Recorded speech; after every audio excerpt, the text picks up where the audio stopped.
What up, what up? This Finance, Fitness, and Folk channel we discuss finance, a little bit of fitness, talk about some folk. So in today's episode, I'm going to discuss why foreigners are flooding America. So admin notes, thanks again to all subscribe to the channel. I endeavor to keep pushing the video out, give you leverage to better yourselves. It's a little bit windy out here again. I don't know why I keep trying to do videos when it's windy. But it's like every single time I come outside, like 50% of the time, maybe 60%, it's windy. So I'm gonna try to speak up as much as possible so I can relay this message to you guys. So real quick, let's get into it. So why do I say that foreigners are flooding America? Why are foreigners are flooding America, right? So I thought about this the other day, talking to my oldest son and also thinking about some things I've seen online, how my son's friends interact with each other and society as a whole. And I'm like, it's no wonder why foreigners are flooding America, because my son's generation, my oldest son is 19. And there's a whole lot of things that they're doing that my generation did not do, right? Like I said before, the one previous video I made a while back where I said, why young men are broke, right? That generation does not want to take over jobs that are considered beneath them to a certain degree, you know what I'm saying? Not saying anything bad about those jobs and everything, whatever, right? But for it's like being a janitor, being a cook, being a waiter, a waitress, things of that nature. Like these things, it seems like they're peon jobs to them. Mind you, the foreigners that are coming into the United States, they're taking these jobs over, right? And another thing when it comes to that as well, like, when you hear politicians talk about, the border and, stopping migrants and aliens and all these folks that are not considered, that are not Americans legally, stopping these folks from coming over to the United States. I'm telling you, if they really close the borders like talking about, I think the economy would collapse, or it would take a huge hit. Because think about it, when you go to a lot of these big cities, when you go to even some of these small towns, a lot of these small businesses are owned by foreigners. A lot of the construction jobs you see around big cities, like I know for myself, where I live at, and in DC, I'm working in DC right now, right?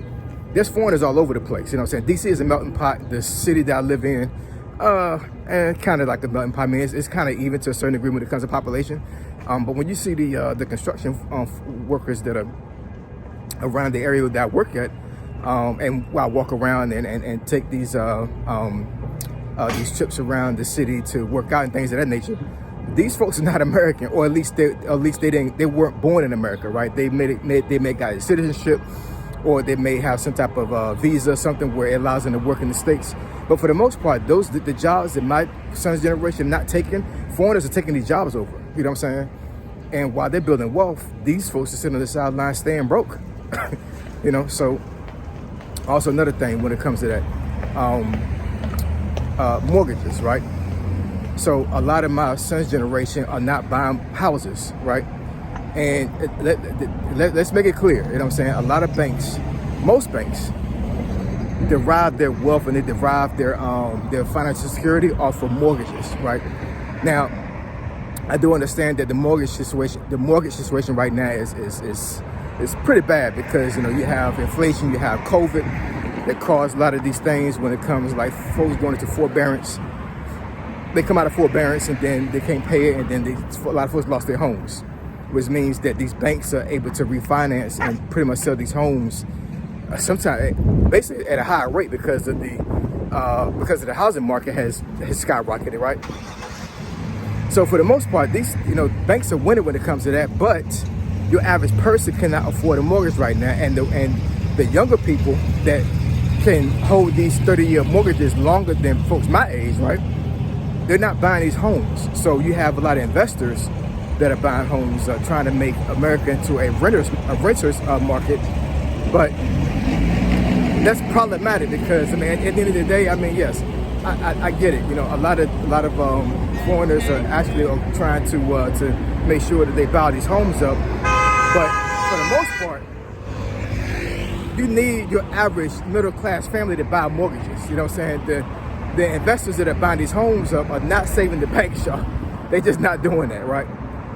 And, depending on where you go at in the States, I mean, a lot of these subdivisions that are being built brand new, these homes are sitting for a very long time because, like I said, once again, your average Joe cannot buy a mortgage.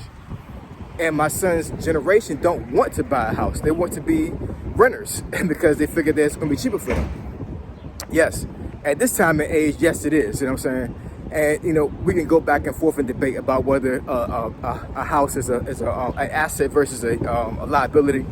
It all depends on how your financial situation is, and it also depends on how you view your home, right? So I'm not going to debate that. I know for myself, buying a home was a necessity, and I have made it into an asset for myself. You know what I'm saying? So I don't think of my house as a liability, even though I have a lot of expenses that a person that rents an apartment wouldn't have. That's immaterial, right?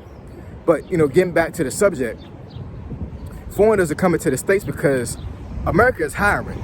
You know what I'm saying? They're hiring 9-to-5 jobs. Let's not get it twisted. Banks are still giving out business loans to foreigners. America is hiring, and it's not going to stop. It's going to keep going. And these borders that are open, or these borders that the foreigners are able to get through to get over to the United States, they're coming, y'all. And politicians know this. You know what I'm saying? So when, like I said, once again, when these politicians say that they're going to to do their best to try to close the borders and all these other things, whatever, in my opinion, this is cap.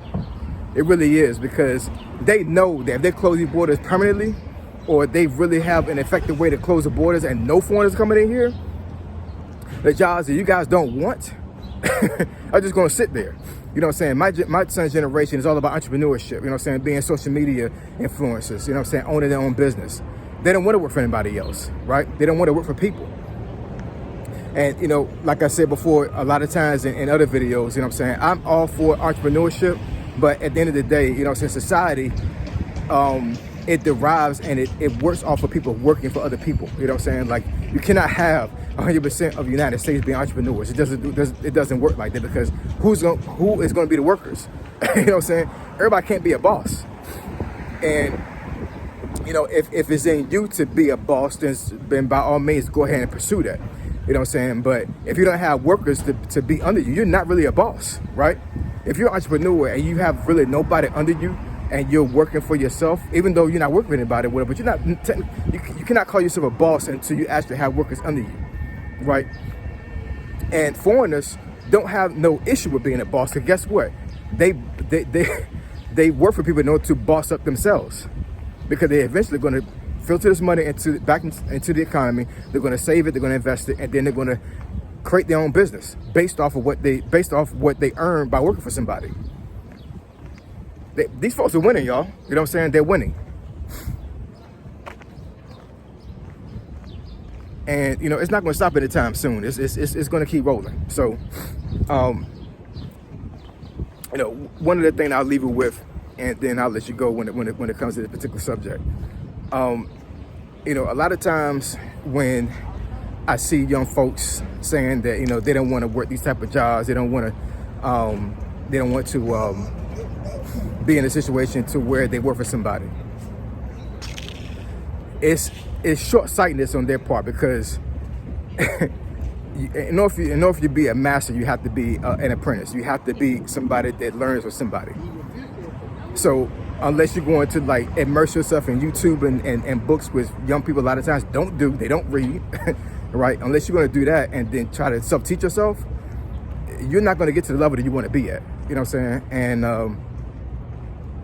a lot of times from what I've seen, that generation is I keep harping about it, but I keep saying it. You know what I'm saying? I see that generation being lazy, and they want things given to them. They want things to be just like they snap their fingers and it's there. It doesn't work like that, man. You know what I'm saying? It just doesn't. I worked very hard. I bust my behind to get to where I'm at right now. You know what I'm saying? And for the most part, I'd work for somebody first before I was able to get to where I needed to be at. And once again, foreigners are flooding America because they understand this concept, you know what I'm saying? And they're going to be holding the bag for a very long time here, while my son's generation is going to be sitting here dropping bags. You know what I'm saying? Because they don't want to work. They don't want to put it. They don't want to put the work in. So Florida's a flooded America because they understand the value of a dollar. They understand how your work ethic supposed to be, and they're gonna keep coming, y'all. You know what I'm saying? So one thing I would say to my son's generation, anybody below them, and even my generation, I'm saying, hey, there's nothing wrong with working for somebody. It just isn't. There's nothing wrong with working for a dollar. It doesn't serve you anything for you to not work for somebody when you don't have a pot to piss in. You know what I'm saying? So only way that we're going to be able to counteract this is for us to get into a situation to where we are not being prideful about taking jobs that these foreigners are taking. They winning, y'all, and we're losing. You know what I'm saying? So either we change the environment, or this is going to be a situation to where foreigners are going to have all the wealth, and your average American is going to be on the street somewhere. We don't want to see that. All right. So once again, if you want to have me talk about a topic, just email me at financefitnessfolk@gmail.com. That's financefitnessfolk@gmail.com. Finance Fitness and Folk. Triple F. I'm gone.